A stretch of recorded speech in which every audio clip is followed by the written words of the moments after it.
Hello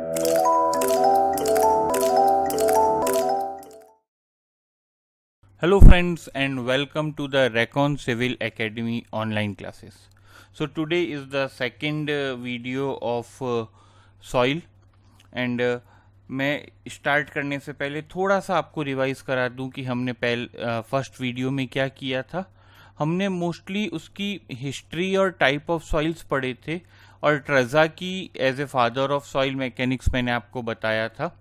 उसके अलावा हमने सॉइल के बनने के दो प्रोसेस पढ़े थे। पहला था मैकेनिकल वेदरिंग, जिसमें आपको वर्ड याद रखना था disintegration, this is important word. और डिसइंटीग्रेशन के मैंने आपको तीन प्रोसेस बताए थे, freezing, sudden change in temperature and abrasion of rock by moving glacier. इसके अलावा जो इम्पॉर्टेंट पार्ट था वो ये था कि सॉइल के पेरेंट रॉक से प्रॉपर्टी सेम रहती है। मीन्स मैकेनिकल वेदरिंग में पेरेंट रॉक की प्रॉपर्टी और सॉइल की प्रॉपर्टी सेम रहेगी, यानी कि कोई केमिकल रिएक्शन नहीं होगी, नो केमिकल रिएक्शन, और कोई बॉन्डिंग भी नहीं होगी पार्टिकल्स के बीच में। इसका उल्टा केमिकल वेदरिंग में जो पेरेंट रॉक होगा वो सॉफ्ट हो जाएगा और हम केमिकल वेदरिंग को डीकम्पोजिशन कहेंगे। इसकी वजह से सॉइल के अंदर आयोनिक बॉन्डिंग, हाइड्रोजन बॉन्डिंग और कोवेलेंट बॉन्डिंग हो सकती है। This is the important part of chemical weathering. इसके इंपॉर्टेंट प्रोसेस थे हाइड्रेशन, ऑक्सीडेशन और कार्बोनेशन दोनों, लेकिन सबसे इंपॉर्टेंट था लीचिंग। लीचिंग में जो सॉफ्ट या सॉल्यूबल पार्ट मिनरल्स हैं रॉक के अंदर, वो पानी के अंदर डिसॉल्व होके उसके साथ चले जाते हैं, तो सॉइल उन मिनरल्स के बगैर बनती है और वो रॉक जो होता है वो सॉफ्ट हो जाता है। तो ये पार्ट था केमिकल वेदरिंग का। उसके बाद हमने कहा कि सॉइल दो तरीके की होती है, रेजिडुअल सॉइल और ट्रांसपोर्टेड सॉइल। रेजिडुअल सॉइल अपने पेरेंट रॉक के नज़दीक रहती है, जबकि ट्रांसपोर्टेड सॉइल अपने पेरेंट रॉक से बहुत दूर चली जाती है। उसके लिए जो मेन एजेंसीज थी वो थी रिवर, विंड, ओशन, लेक और ग्लेशियर को भी हम इंक्लूड कर सकते हैं। फर्स्ट था एओलिन सॉइल, जो कि विंड बनाता है। इसमें मैंने आपको बताए थे लूजेज एंड सैंड ड्यून्स। इसमें इंपॉर्टेंट प्रॉपर्टी याद रखिएगा कि जो सॉइल विंड से बनती है उसमें एक ही तरीके के पार्टिकल होते हैं, तो उससे क्या होगा, डेंसिटी बहुत लो होगी और कंप्रेसिबिलिटी बहुत हाई होगी। आप कभी अगर सैंड ड्यून्स में गए हैं तो आप इजीली इस बात को देख सकते हैं। उसके बाद एल्यूवियल सॉइल, यानी कि इसमें रिवर एज ए एजेंसी काम करेगा। इसमें alluvial cones, natural levees and deltas are the example. इसको हम फेंस भी बोलते हैं काफी बार, एल्यूवियल कोन्स और फेंस। बहुत अच्छी सॉइल होती है, हाईली एग्रीकल्चर के लिए भी अच्छी है और सिविल इंजीनियरिंग के लिए भी अच्छी है, क्योंकि इसमें इंटरलॉकिंग बहुत अच्छी होती है, कंप्रेसिबिलिटी कम होती है। मैराइन से आप नाम याद रखिए, मैराइन क्ले, ओशंस की बात हो रही है, सिविल इंजीनियरिंग में ज़्यादा यूज़ नहीं आता। उसके बाद लेकेस्ट्राइन क्ले, नाम याद रखिए, वॉरविड क्ले, सेडिमेंटेशन होगा, ठीक है, ये भी सेडिमेंटेशन होगा। मैंने आपको एक पिक्चर भी दिखाई थी इसकी। ग्लेशियल सॉइल में नाम याद रखिए, glacial till, eskers, kames, glacial drift. और ग्रेविटी सॉइल, मैंने आपको इसका भी एग्जाम्पल दिखाया था, और टॉलस इज द एग्जाम्पल। ये नाम याद रखिए दोस्तों, टॉलस, ठीक है। ऑर्गेनिक सॉइल में मैंने आपको बोला था मक एंड पिट।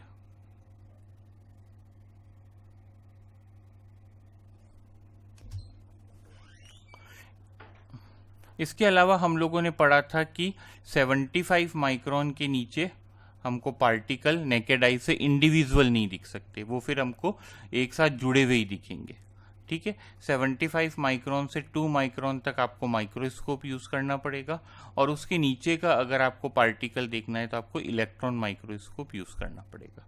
इसके अलावा दो और नाम मैंने आपको याद करने को बोले थे, इंड्यूरेटेड क्ले और लिथिफिकेशन। तो इंड्यूरेटेड क्ले में क्या है दोस्तों, कि hardening of clay due to heat and pressure, and second lithification, process by which different material are converted into coherent solid rock as a compaction. तो वापस जो सॉइल है वो रॉक बन रही है, आप ऐसे समझ सकते हैं इसको, बाय लिथिफिकेशन। सालों में, 1000 साल, करोड़ साल भी लग सकते हैं इस पूरे प्रोसेस को होने में। इसके बाद ये बहुत इंपॉर्टेंट है, ये आगे तो आएगा ही सॉइल क्लासिफिकेशन में, लेकिन आप यहाँ से इसको याद करना शुरू कर दीजिए। Boulders, cobbles, gravel, sand, silt and clay. 2 micron के नीचे ब्रॉडर क्लासिफिकेशन है कि क्ले होगा, लेकिन मैं आपको बता चुका हूं कि ये नेसेसरी एंड सफिशिएंट कंडीशन नहीं है, ठीक है। उसके लिए उसमें कोहेसिव प्रॉपर्टी होनी ही चाहिए क्ले के अंदर। मोस्टली हम मानते हैं कि अगर नेचर ने 2 माइक्रोन के नीचे कोई पार्टिकल बनाया है तो वो कोहेसिव होगा एंड क्ले होगा। 75 माइक्रोन से 2 माइक्रोन तक सिल्ट है। सैंड की रेंज बहुत बड़ी है, 4.75 मिलीमीटर टू 75 माइक्रोन। ग्रेवल 80 से 4.75, cobbles 300 to 80 millimetre and boulders greater than 300 millimetre. ये पार्ट कोर्स ग्रेन्ड सॉइल कहलाता है।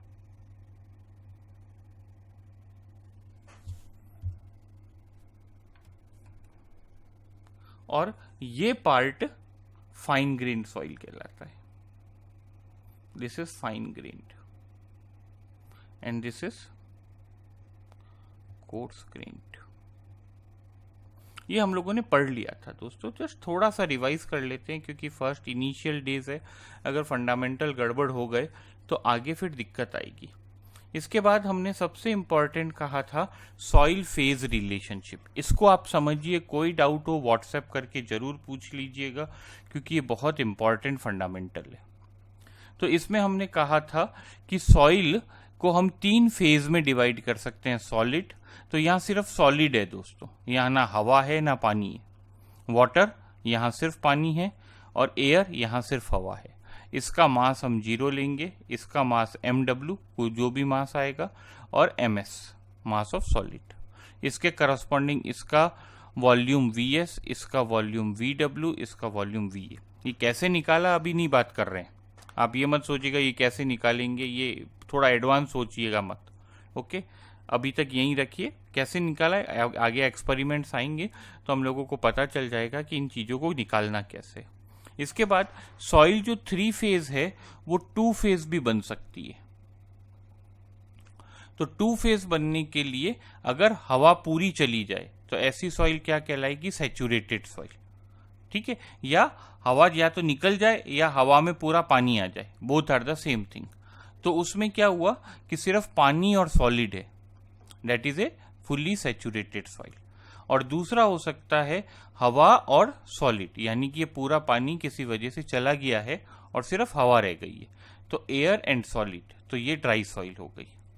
इसके बाद हमने कहा था कि सॉइल का टोटल मास कितना होगा, ये 2, और सॉइल का टोटल वॉल्यूम क्या होगा, ये 3। इसमें से ये जो पार्ट था ये मैंने कहा था वॉइड्स हैं, ये खाली जगहें हैं। एक्चुअली वॉइड्स का क्या मतलब होता है? खाली जगह। तो ये सॉइल में खाली जगह है, तो इसको कोई भी भर सकता है, पानी भी भर सकता है, हवा भी भर सकती है, पानी और हवा दोनों मिलके भी भर सकते हैं। तो it depends, condition to condition vary करेगा। जैसे यहाँ सिर्फ पानी ने भर दिया तो यहाँ पे वॉइड्स किसके बराबर हो गया, VV is equal to VW। यहाँ पे VV क्या हो गया दोस्तों, VA। और यहाँ VV क्या हो गया, VA प्लस VW। कैसे निकाला ये अभी मत सोचिएगा, ये निकालेंगे अलग तरीके से। अभी मान लीजिए हमें पता है, हमारे पास एक कोई ऐसा इक्विपमेंट है जो हमें निकाल के दे देता है, ठीक है। हम मान लेते हैं एक अच्छा सा इक्विपमेंट है, जादुई छड़ी है, जो हमें पूछते हैं कि भाई इस सॉइल में हवा कितनी है, वो बता देता है, पानी कितना है वो बता देता है। अभी यही मान लीजिए, बाद में निकालेंगे इन वैल्यूज़ को अलग अलग तरीके से, ठीक है। तो ये चीज़ हो गई आपकी वॉल्यूम और मास। अब आज की क्लास शुरू करते हैं, ये बेसिक्स आपके क्लियर होने चाहिए। अब हम एक एक करके डेफिनेशंस लेंगे। शुरू में डेफिनेशंस का बहुत इंपॉर्टेंस है दोस्तों, क्योंकि आगे से जब मैं V बोलूंगा तो आपको पता होना चाहिए V मतलब टोटल वॉल्यूम की बात हो रही है, E बोलूंगा मतलब वॉइड रेशियो, N मतलब पोरेसिटी, SR मतलब डिग्री ऑफ सैचुरेशन, W मतलब वाटर कंटेंट, ये आपको पता होनी चाहिए और ये फॉर्मूले पता होनी चाहिए। अगर ये आपको पता नहीं है तो आप लोग हमेशा कंफ्यूज रहोगे और हमेशा नोट्स पलटने पड़ेंगे। तो अभी तो सॉइल में आपको याद ज़्यादा करना है, समझना कम है, इंटेलिजेंस नहीं चाहिए सॉइल में। बहुत ही कम क्वेश्चन है जिसमें आपको हाई इंटेलिजेंस चाहिएगी, आपको फॉर्मूले चाहिएंगे। रटाफिकेशन थोड़ा ज़्यादा है यहाँ, सही बताऊँ आपको तो उसमें कोई शर्माने की बात नहीं है। ये चैप्टर और ये सब्जेक्ट जो है थोड़ा रटने वाला ज़्यादा है।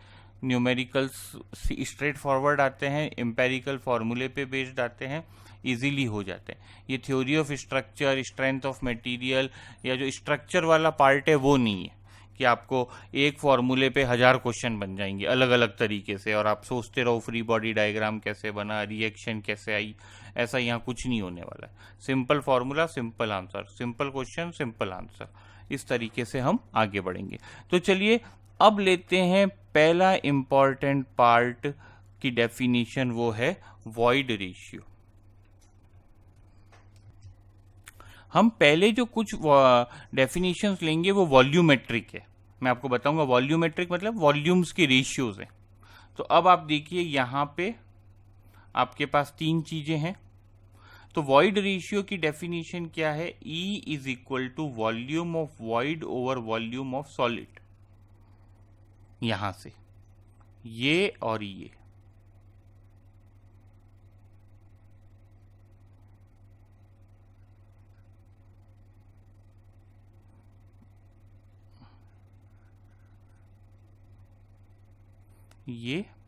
और ये, ठीक है। तो E is volume of void divided by volume of solid. अब बताइए ये वैल्यू कभी नेगेटिव हो सकती है क्या? कभी नहीं हो सकती। तो E हमेशा पॉजिटिव होगा। पहली चीज, ये 1 से बड़ा हो सकता है क्या?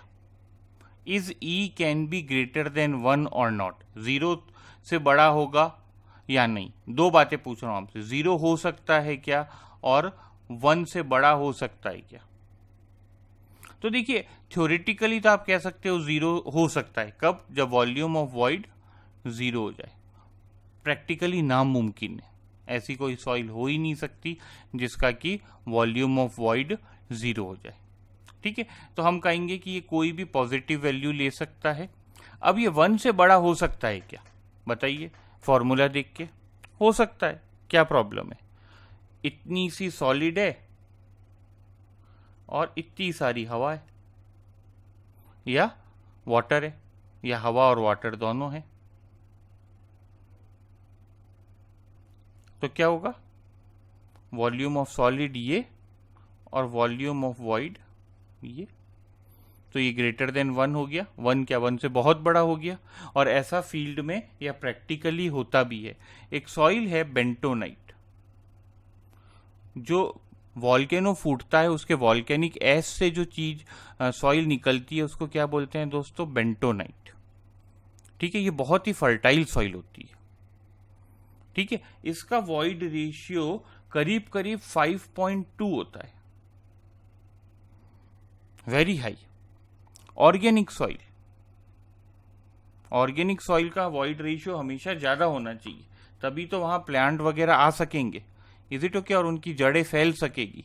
तो उसका वॉइड रेशियो कितना होता है? 3, ठीक है। तो जितनी सॉइल लूज है, यानी कि उसमें जितना ज्यादा वॉइड्स बने हुए हैं, गड्ढे हुए हैं, वॉइड्स का मतलब ऐसे समझ लीजिए गड्ढे हैं सॉइल के अंदर, ठीक है, वो सॉइल का वॉइड रेशियो उतना ही ज्यादा होगा। तो बेंटोनाइट का 5.2 होता है, हाईली फर्टाइल होती है ये, ओके। ऑर्गेनिक सॉइल 3 तक होता है इसका, इसको याद रखिएगा, याद करने का है, अच्छा लगेगा, ठीक है। तो void ratio can have any positive value, ठीक है। 1 से भी कम हो सकता है क्या? हो सकता है 1 से कम, ठीक है, कुछ भी हो सकता है। 1 से कम कैसे होगा? ये आपकी सॉइल है, सॉलिड है, और बस ये उसमें पानी है, तो क्या हुआ? वॉइड रेशियो 1 से कम हो गया, क्योंकि वी कितना है? इतना ही है। यहाँ पे वी डब्ल्यू के बराबर है और ये वी एस है, इतना सारा, इज इट ओके। तो आप एक चीज ध्यान रखिएगा, काफी लोगों को लग रहा होगा कि सर ये तो वन डायमेंशन चीज आप दिखा रहे हो और आप बोल रहे हो कि ये वॉल्यूम है, मीटर क्यूब है, ये मीटर क्यूब कहाँ है? तो दोस्तों ये भी वन मान रखा है मैंने, और परपेंडिकुलर टू द प्लेन भी वन मान रखा है। ओके, तो एक तरीके से हम वन डायमेंशन मॉडल पे ही काम कर रहे हैं। ठीक है, तो ये बहुत लंबी एक सॉइल है, ठीक है, हजारों किलोमीटर फैली हुई है, लंबाई में भी चौड़ाई में भी। तो हमने क्या किया, उसको 1 1 ले लिया। तो यहाँ एक्चुअली ये दो, अगर मैं बोलता हूं 2 मीटर क्यूब, इसका मतलब ये 2 हाइट है, इधर 1 है और इधर 1 है। ठीक है, हम वन डायमेंशन में, मोस्टली सॉइल की ज्यादातर प्रॉब्लम्स वन डायमेंशन में ही होती है। तो काफी बार हो सकता है कोई स्टूडेंट पूछ ले कि सर ये तो मीटर में आना चाहिए, आप इसको वॉल्यूम मीटर क्यूब में कैसे लिख रहे हो? तो मीटर क्यूब ये ऐसे है कि ये जो विड्थ है ये भी 1 है और ये लेंथ भी 1 है, परपेंडिकुलर टू योर स्क्रीन। आपके स्क्रीन के परपेंडिकुलर भी 1 है। तो आपकी टोटल वॉल्यूम कितनी हो गई? 1 मीटर, और ये जो भी हाइट है h, तो मीटर क्यूब हो गया आप। ठीक है, इसको ध्यान रखिएगा, कंफ्यूजन आ जाता है बहुत से स्टूडेंट को पढ़ते वक्त कि यार ये कैसे हो रहा है। तो I think it is clear now. तो अब वॉल्यूम ऑफ, इसमें क्या होगा, वॉइड रेशियो जो है 1 से छोटा हो जाएगा। तो it can have any value, any positive value it can have. Simple सी बात ये समझिए। The soil with higher void ratio has a loose structure, ध्यान रखिएगा। ठीक है, उतनी ही कंप्रेसिबिलिटी हाई हो जाएगी उसकी। ठीक है, स्ट्रक्चर उसका लूज होगा। ठीक है, चलिए now we come to the second volumetric definition, वो है पोरेसिटी। हम लोग मोस्टली इंजीनियर पोरेसिटी पे ज़्यादा काम नहीं करते हैं, एक दो जगह पे मैं पोरेसिटी यूज़ करूँगा परमिबिलिटी के चैप्टर में, अदरवाइज पोरेसिटी का ज़्यादा यूज़ होता नहीं है। लेकिन इसकी डेफिनेशन याद रखिए। डेफिनेशन क्या है? Volume of void divided by total volume, यानी कि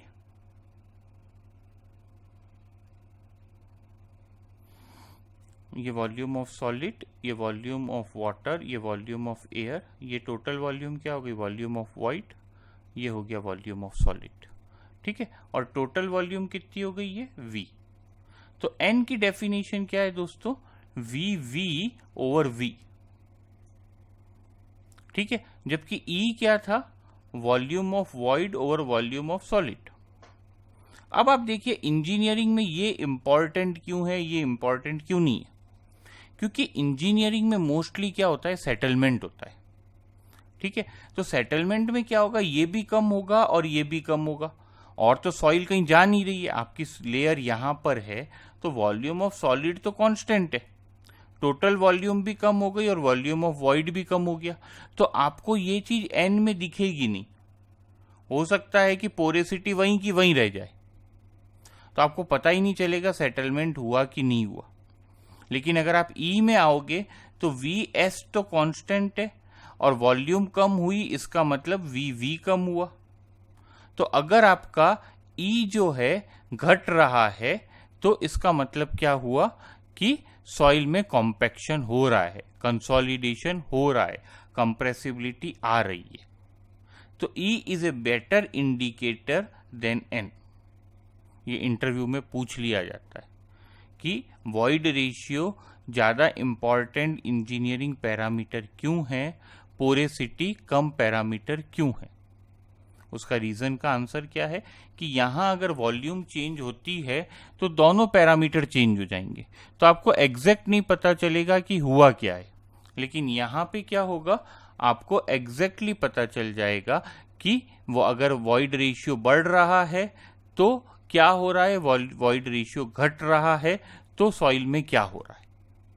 अगर घट रहा है वॉइड रेशियो तो कंप्रेसिबिलिटी बढ़ रही है, इज इट ओके, और सेटलमेंट हो रहा है। अगर बढ़ रहा है वॉइड रेशियो तो एक्सपांशन हो रहा है, that is the meaning of void ratio. ठीक है, ये चीज मैंने यहां पे लिख भी दी है। Porosity is defined by total volume and void ratio is defined by Vs. Solids are incompressible. तो हम क्या मानते हैं कि solid particle incompressible है for the given quantity of soil. Volume of solid is constant for a given soil but total volume of soil is variable. Total volume तो variable है।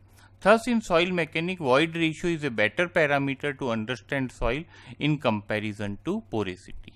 Porosity के मुकाबले void ratio अच्छा parameter है समझने के लिए।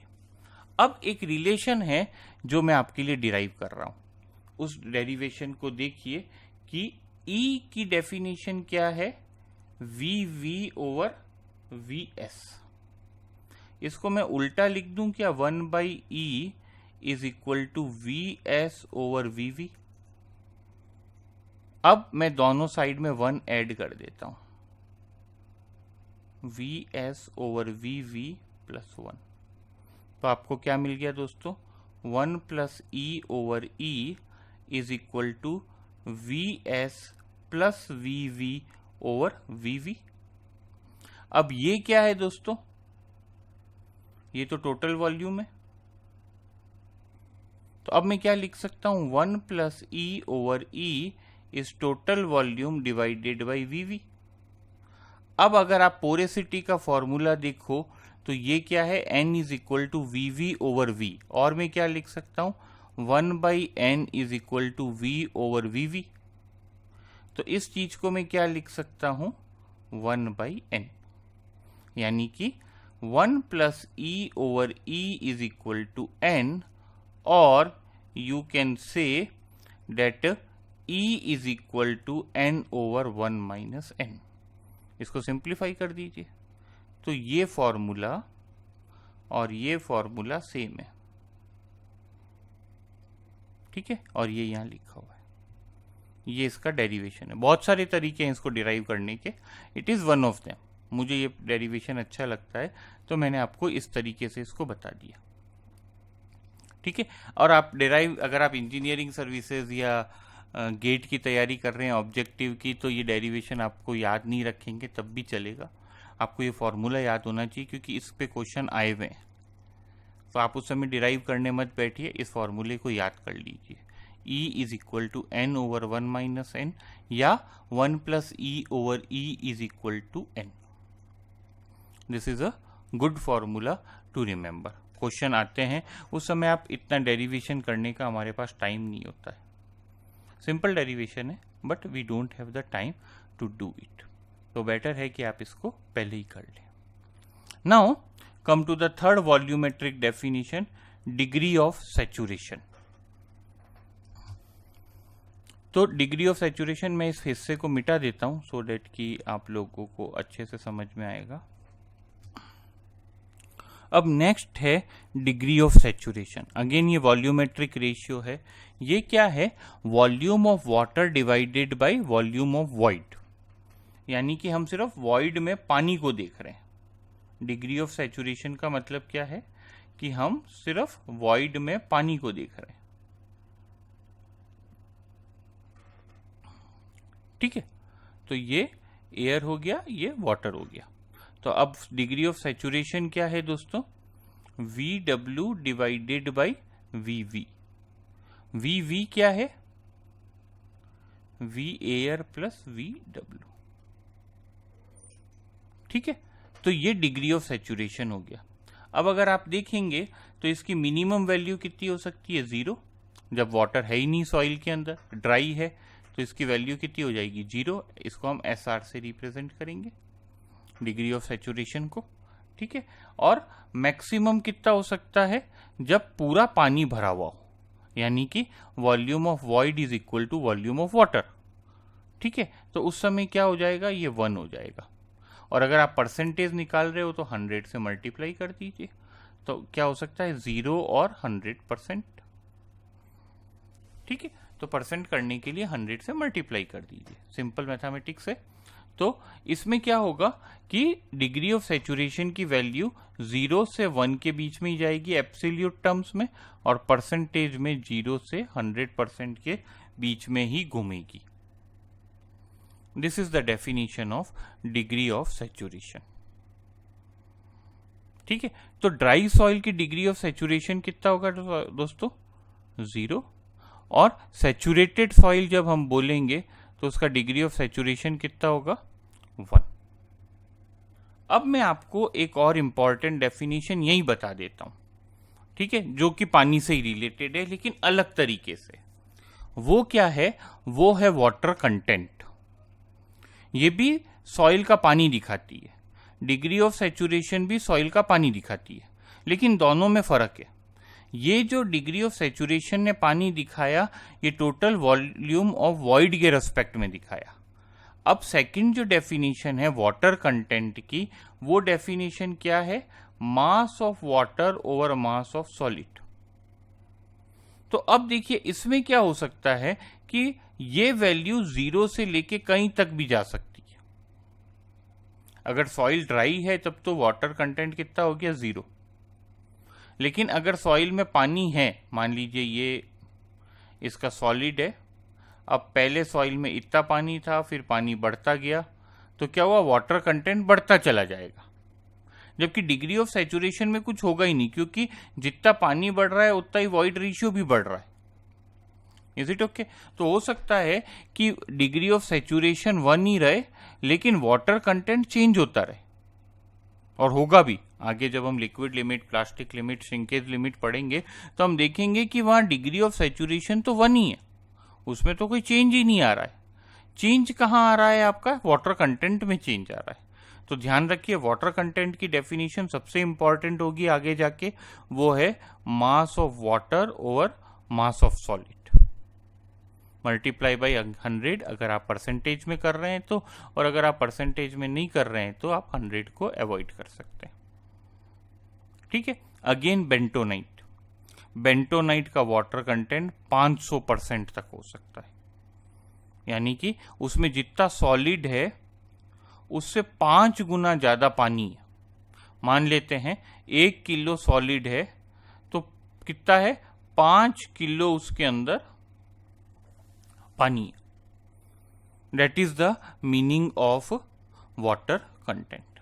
तो ध्यान रखिएगा, वाटर कंटेंट और डिग्री ऑफ सैचुरेशन दो अलग अलग पैरामीटर है पानी को समझने के। ठीक है, और दोनों अपनी अपनी जगह बहुत इंपॉर्टेंट है। आप एक को छोड़ के दूसरा नहीं ले सकते। कहीं पे डिग्री ऑफ सैचुरेशन से आपको पानी समझ में आएगा और कहीं वाटर कंटेंट से आपको पानी समझ में आएगा। तो इन दोनों को समझना जरूरी है। अब नेक्स्ट लेते हैं दो डेफिनेशन जो ज़्यादा इंपॉर्टेंट नहीं है लेकिन आपको समझ में आई हुई होनी चाहिए। एक है परसेंटेज एयर वॉइड, जिसको NA से रिप्रेजेंट करेंगे, और दूसरा है एयर कंटेंट, जिसको कि AC से रिप्रेजेंट करेंगे। तो देखिए क्या है, परसेंटेज एयर वॉइड क्या है? VA डिवाइडेड बाई V, यानी कि एयर की volume divided by total volume. तो ये वैल्यू हमेशा पॉजिटिव रहेगी लेकिन 1 से कम रहेगी। और एयर कंटेंट क्या है? एयर की volume divided by total void की वॉल्यूम। ठीक है, तो ये भी वैल्यू 1 से कम रहेगी। ठीक है, लेकिन यहां से दो इंपॉर्टेंट रिलेशन निकलते हैं जो आपको डिराइव भी इजीली हो जाएंगे और याद भी करने। तो मैं आपको बता देता हूं कि वो दो डेरिवेशन क्या निकलते हैं।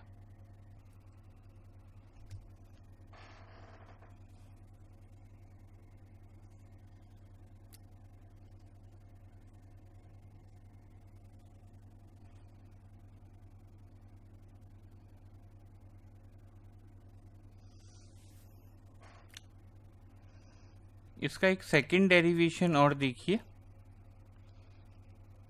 मैं NA को क्या लिखता हूं? VA ओवर V, ये तो डेफिनेशन है। अब मैं VA को क्या लिख सकता हूं? VV minus VW divided by V। ये कैसे किया मैंने? VV किसके बराबर है? वॉल्यूम ऑफ वॉइड किसके बराबर है? Volume of water plus volume of air. So volume of air is equal to VV minus VW।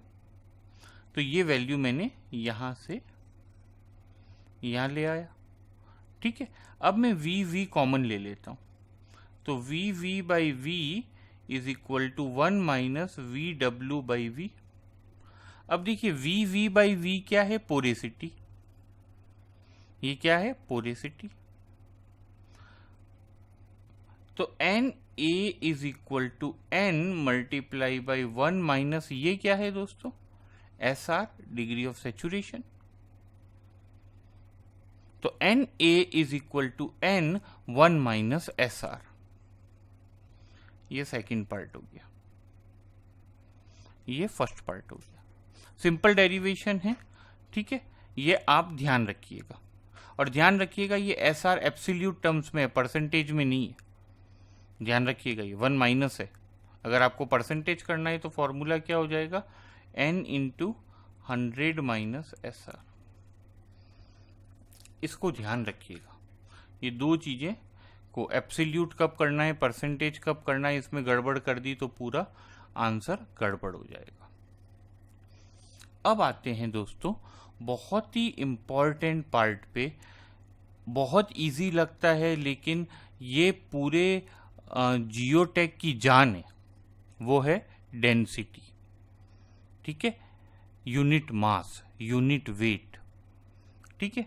तो बल्क यूनिट वेट या बल्क यूनिट मास, तो अगर हम वेट की बात करेंगे तो हम क्या लिखेंगे, गामा टी, और अगर हम मास की बात करेंगे तो हम लिखेंगे रो टी, ठीक है। तो गामा टी किसी भी सॉइल का क्या होगा, total weight divided by total volume, और यूनिट मास की बात करेंगे तो वो किसके बराबर होगा, total mass divided by total volume. तो सिर्फ जी का फर्क है, mass multiply by G is weight. अगर हम वेट की बात कर रहे हैं तो हम लिखेंगे गामा टी, और अगर हम मास की बात कर रहे हैं तो हम लिखेंगे रो टी, ठीक है। तो टोटल मास कितना हो सकता है, mass of solid and mass of water, इसके अलावा तो कोई मास है नहीं। और टोटल वॉल्यूम क्या हो सकता है, volume of solid, volume of water and volume of air. Weight में अगर हम बात करेंगे तो W S plus W W, यानी कि weight of solid and weight of water. तो देखिए एक इंपॉर्टेंट चीज याद रखिए, यूनिट वेट गामा को अगर आपको निकालना है और अगर आपको मास डेंसिटी दी हुई है तो आप उसको जी से मल्टीप्लाई कर देंगे, जिसकी वैल्यू 9.8 मीटर पर सेकेंड स्क्वायर है, ठीक है। हम अप्रोक्सीमेटली इसको 10 भी ले सकते हैं। अब जो एक कंफ्यूजन बहुत सारे स्टूडेंट को हो जाता है वो है डेंसिटी ऑफ वाटर। तो डेंसिटी ऑफ वाटर दोस्तों 1 ग्राम पर सेंटीमीटर क्यूब होती है at 4 degree, which is equal to 1000 kg per metre cube, यानी कि 1 metre by 1 metre by 1 metre का अगर आप एक बॉक्स बनाएं और उसमें पानी डालें तो उस बॉक्स का वजन छोड़ दीजिए, तो पानी का वजन कितना होगा, 1000 kg। तो डेंसिटी कितनी हो गई, 1000 kg पर मीटर क्यूब। और आप 1 बाई 1 सेंटीमीटर का बॉक्स बनाएं, उस बॉक्स का वजन छोड़ दें, तो पानी का वजन कितना होगा, 1 ग्राम पर सेंटीमीटर क्यूब, ठीक है। 1 बाई 1 के बॉक्स में पानी कितना आएगा, 1 ग्राम, और 1 metre by 1 metre by 1 metre के बॉक्स में पानी कितना आएगा, 1000। ये याद रखिएगा। नाउ कन्वर्जन, कन्वर्जन है अगर आपको रो दिया हुआ है और आपको गामा में कन्वर्ट करना है, यानी कि वेट में करना है, यूनिट वेट, और ये है यूनिट मास। तो अगर मास ग्राम पर सेंटीमीटर क्यूब है और आप इसको 9.81 से मल्टीप्लाई कर देते हैं तो आपको यूनिट वेट किस में मिलेगा, किलो न्यूटन मीटर क्यूब में। इस चीज को ध्यान रखिएगा दोस्तों, वेरी इंपॉर्टेंट, और ये बहुत बार स्टूडेंट कंफ्यूज रहता है इस कन्वर्जन में। तो 1 kilo newton metre cube is 1 gram per centimeter cube multiplied by 9.81. This is very important and many of the students just do not able to convert this. तो इसको आप ध्यान में रखिएगा। चलिए एक सिंपल सा क्वेश्चन ले लेते हैं। Density of any substance is 1.8 mg per metre cube, यानी कि mega gram per metre cube. Find unit weight in kilo newton metre cube. तो देखिए मेगा ग्राम है तो पहले आप ग्राम में बदल दीजिए, 10⁻⁶ से मल्टीप्लाई करके। मीटर क्यूब दे रखा है, इसको सेंटीमीटर कर दीजिए 100 से मल्टीप्लाई करके। Is it okay? तो आपको क्या मिल जाएगा? रो मिल जाएगा। अब आप इसको 9.81 से मल्टीप्लाई कर दीजिए, ठीक है, तो आपको क्या मिल जाएगा? गामा मिल जाएगा किलो न्यूटन मीटर क्यूब में। मैं आपको एक हल्का सा आइडिया देता हूँ, एब्सोल्यूट वैल्यू नहीं है, लेकिन मोस्टली 16.5 से 20 किलो न्यूटन मीटर क्यूब के बीच में सॉइल की डेंसिटी वेरी करती है most of the time. I am not saying perfectly, but most of the time 16.5 से 20-22 के आसपास वैल्यू जाती है। तो इसको आप याद रखिएगा, and this is very important, ठीक है। चलिए अब आते हैं यूनिट वेट ऑफ सॉलिड। देखिए अगेन स्टूडेंट कंफ्यूज रहता है, यूनिट वेट ऑफ सॉलिड और यूनिट वेट ऑफ सॉइल। तो यूनिट वेट ऑफ सॉलिड क्या होगा दोस्तों? Gamma S is wait of solid divided by volume of solid, जबकि यूनिट वेट ऑफ सॉइल क्या होगा? Weight of soil divided by volume of soil. तो ये दोनों अलग अलग हैं, ठीक है। मैं आपको इसका एक एग्जाम्पल, बहुत ही आपको हो सकता है वेग लगे, लेकिन मुझे लगता है कि उससे अच्छे से समझ में आ सकता है। एक रूम है दोस्तों, ठीक है, इस रूम की आपको डेंसिटी पता करनी है, ठीक है। इसमें आपने कुछ एनिमल्स छोड़ दिए, और एनिमल्स क्या है? सॉलिड है, पार्टिकल को रिप्रेजेंट कर रहे हैं। तो रूम की डेंसिटी क्या होगी? वो होगी हमारी सॉइल की डेंसिटी, और वो क्या होगी? मास ऑफ द रूम, जिसमें कुछ सॉलिड है, कुछ हो सकता है पानी हो या कुछ और हो, divided by volume of the room, ठीक है। और वॉल्यूम डेंसिटी ऑफ एनिमल्स, जिसको हम सॉलिड बोल रहे हैं, वो क्या होगा? Mass of the animal divided by the volume of the animal, ठीक है। तो इस चीज को ध्यान रखिएगा, ये बहुत जने कंफ्यूज रहते हैं यहाँ पे। यूनिट वेट ऑफ सॉलिड और यूनिट वेट ऑफ सॉइल में उनको कोई अंतर ही नजर नहीं आता, ठीक है। सॉइल का वॉल्यूम घट बढ़ सकता है, सॉइल की डेंसिटी घट बढ़ सकती है, लेकिन सॉलिड की डेंसिटी करीब करीब फिक्स होती है। Most of the time it is very fixed, ठीक है। तो ये बदलती नहीं है, तो इसको ध्यान रखिएगा। मैं आपको बहुत ही अजीब सा एक एग्जाम्पल दिया हूं समझाने के लिए, लेकिन मेरे को लगता है ये एग्जाम्पल ठीक है। यूनिट वेट ऑफ सॉलिड और यूनिट वेट ऑफ सॉइल में बहुत अंतर है। इवन ये समझ लीजिए जमीन और आसमान का अंतर है, दिन और रात का अंतर है, ठीक है। चलिए now unit weight of water, ये फिक्स होता है मोटे मोटे तौर पे। तो is it okay? So gamma W is equal to weight of water divided by volume of water. ये वैल्यू फिक्स रहती है 9.81 किलो न्यूटन मीटर क्यूब, ठीक है। अब नेक्स्ट डेफिनेशन है dry unit weight of soil. ध्यान दीजिएगा वर्ड सॉइल आ गया है, ठीक है।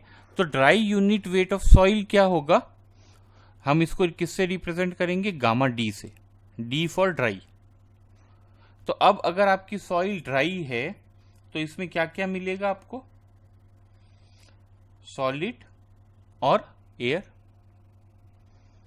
तो मास कितना हुआ सॉलिड का, और टोटल वॉल्यूम इसकी कितनी हो गई? V।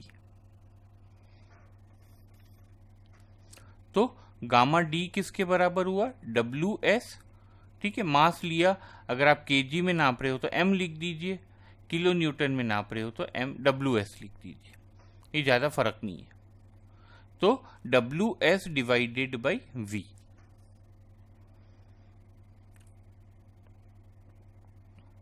ठीक है। ये बहुत इंपॉर्टेंट होगा जब हम कॉम्पैक्शन चैप्टर पढ़ेंगे, ठीक है। पूरी चीज गामा डी की वहां आएगी। हम सॉइल की कॉम्पैक्शन को या डेंसनेस कह लीजिए, उसको किस में नापते हैं, गामा डी में नापते हैं, ठीक है। चलिए, now we come to the saturated unit weight. Soil का सैचुरेटेड यूनिट वेट, तो ये क्या हो गया दोस्तों, weight of solid plus weight of water divided by total volume. और सॉइल कैसी पोजीशन में होगी, टू फेज में होगी, सॉलिड और ऊपर में क्या होगा, water. So mass of water या डब्ल्यू वेट ऑफ वाटर और वेट ऑफ सॉलिड। तो ये दोनों तो कहाँ हो गए, यहाँ हो गए, टोटल वॉल्यूम वी हो गई।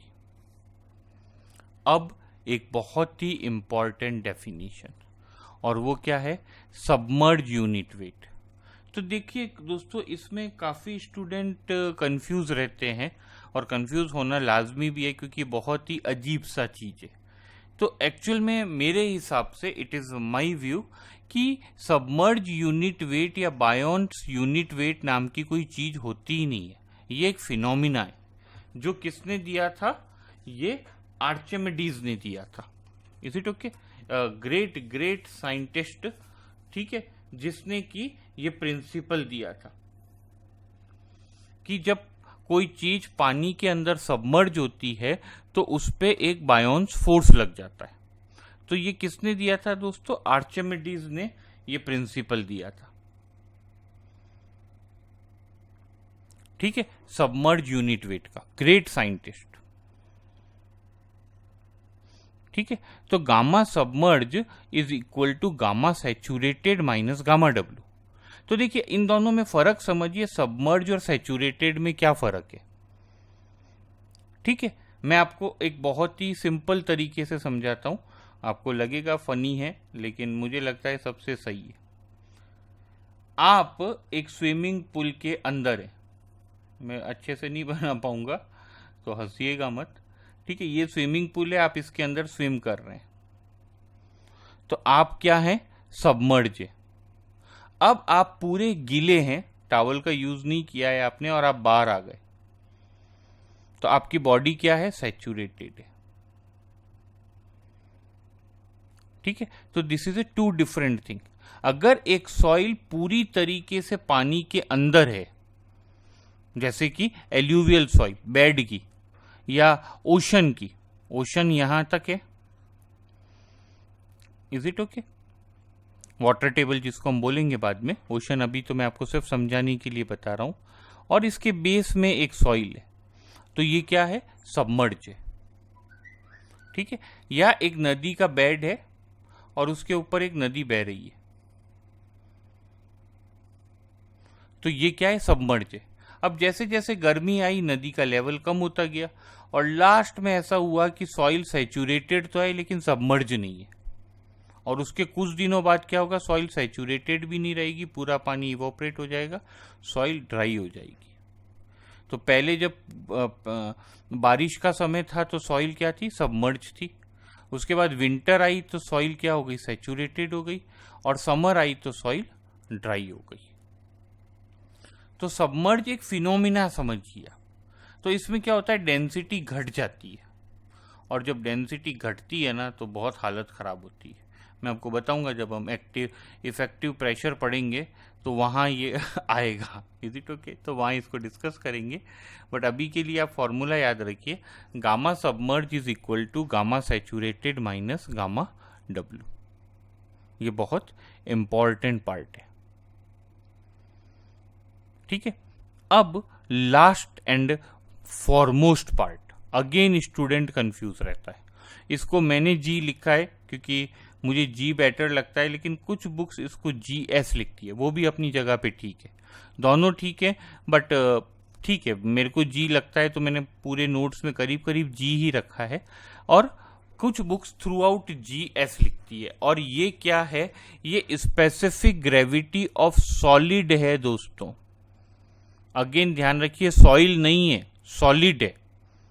मैं आपको अभी समझाता हूं कि इसका क्या मीनिंग है। तो देखिए, आपको मोस्ट ऑफ द बुक्स में जी की डेफिनेशन मिलेगी rho S by rho W या gamma S by gamma W. इसका मतलब क्या है, mass density of solid divided by mass density of water, और unit weight density of solid divided by unit weight density of water. लेकिन ये exact definition नहीं है दोस्तों, ये आउटकम है, इस बात को समझिए। एक्चुअल डेफिनेशन ये है स्पेसिफिक ग्रेविटी की, वो क्या है, it is the ratio of solid mass in air to the mass of equal volume of water at 4 degree. यानी कि जी की डेफिनेशन क्या है, mass of solid at certain volume, let this volume be V, then for that same volume what is the mass of water divided by V।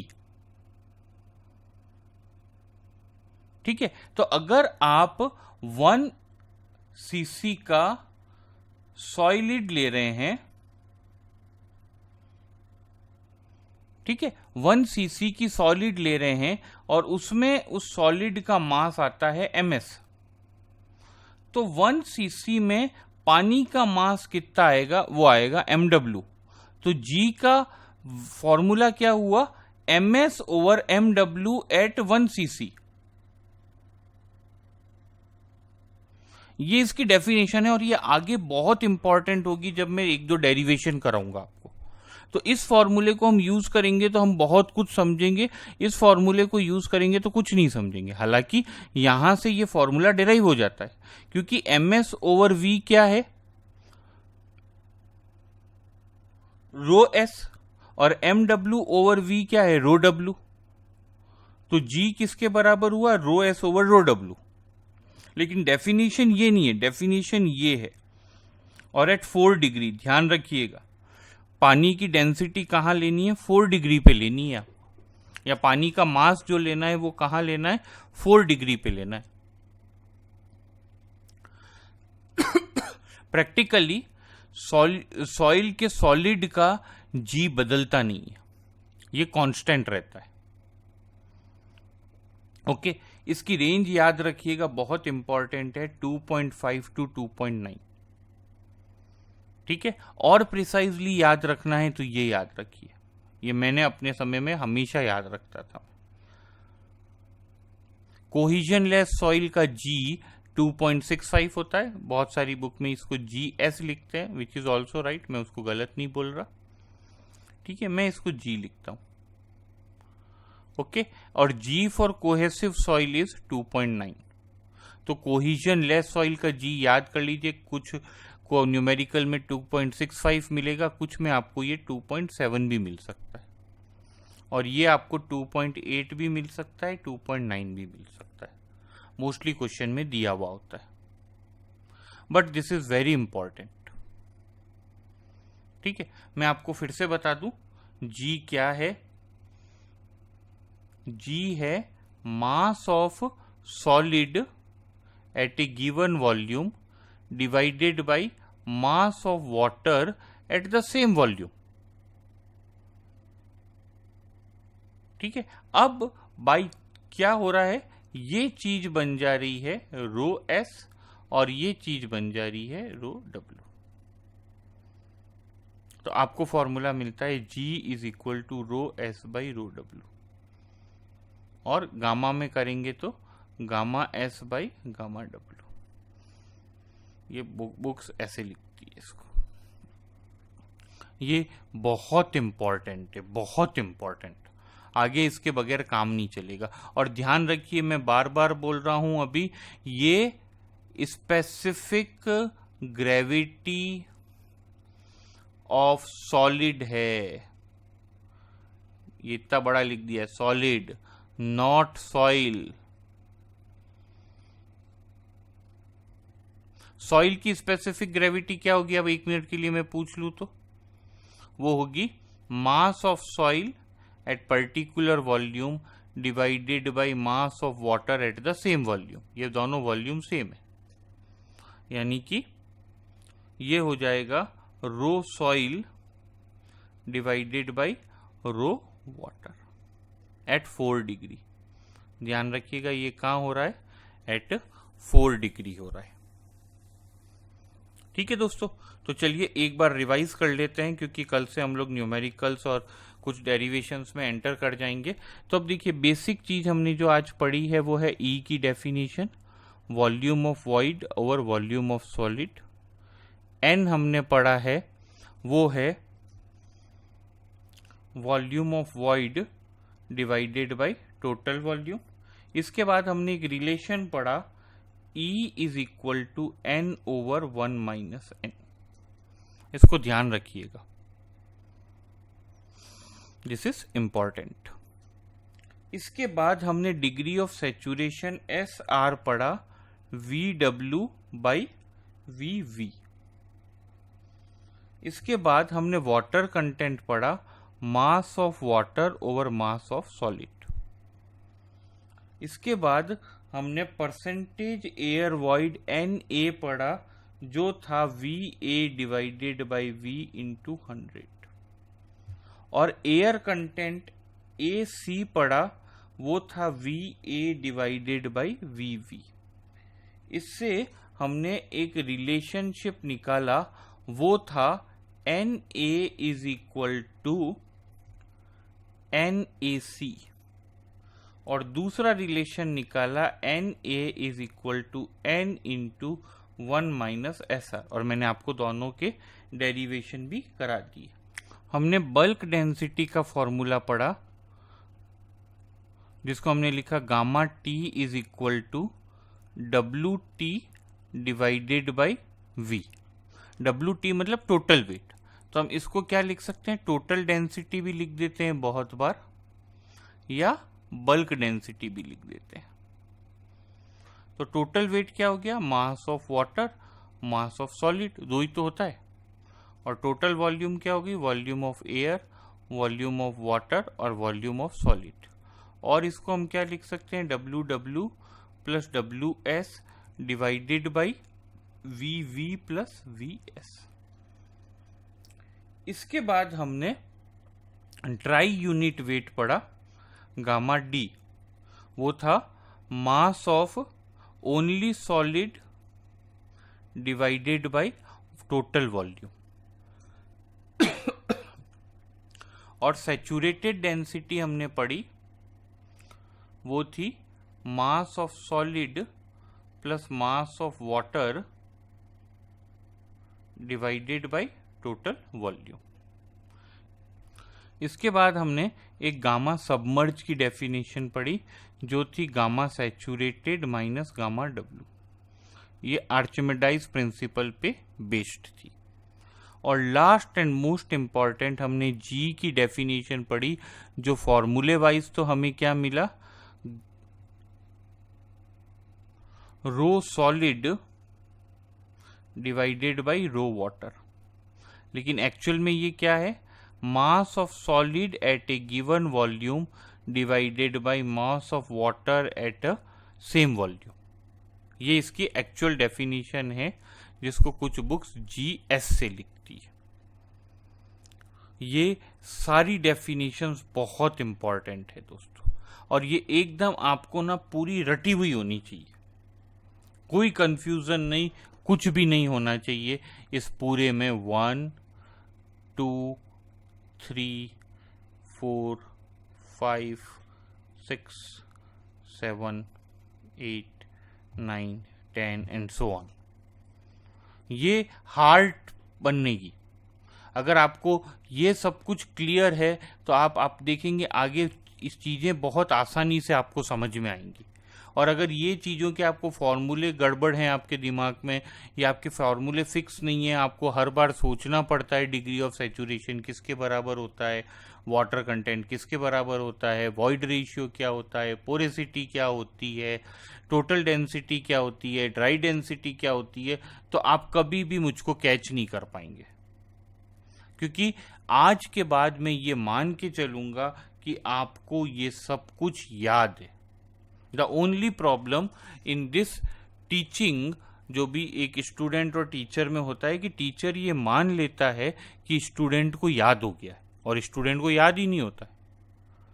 तो आपको मैं advise करूंगा कि आप इन फॉर्मूलेस को एक दिन में जितनी बार हो सके उतनी बार रट के याद कर लीजिए, क्योंकि ये आगे मतलब मैं इनको डिफाइन नहीं करूंगा, मुझे और चीज़ें डिफाइन करनी है इन्हीं का हेल्प लेके। तो क्या होगा, मैं आपको बताया ना, डॉट्स जुड़ते चले जाएंगे।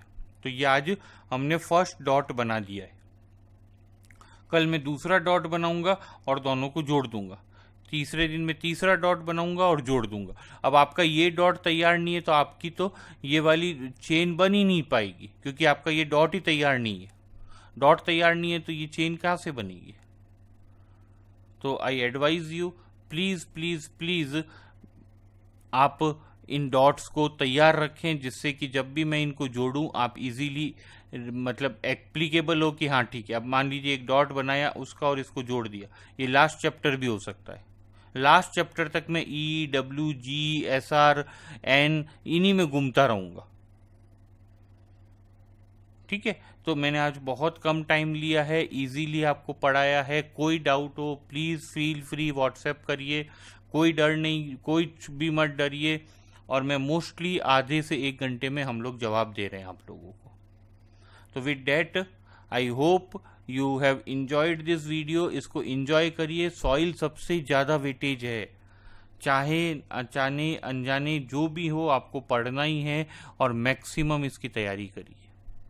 So with that, thank you very much and enjoy your engineering.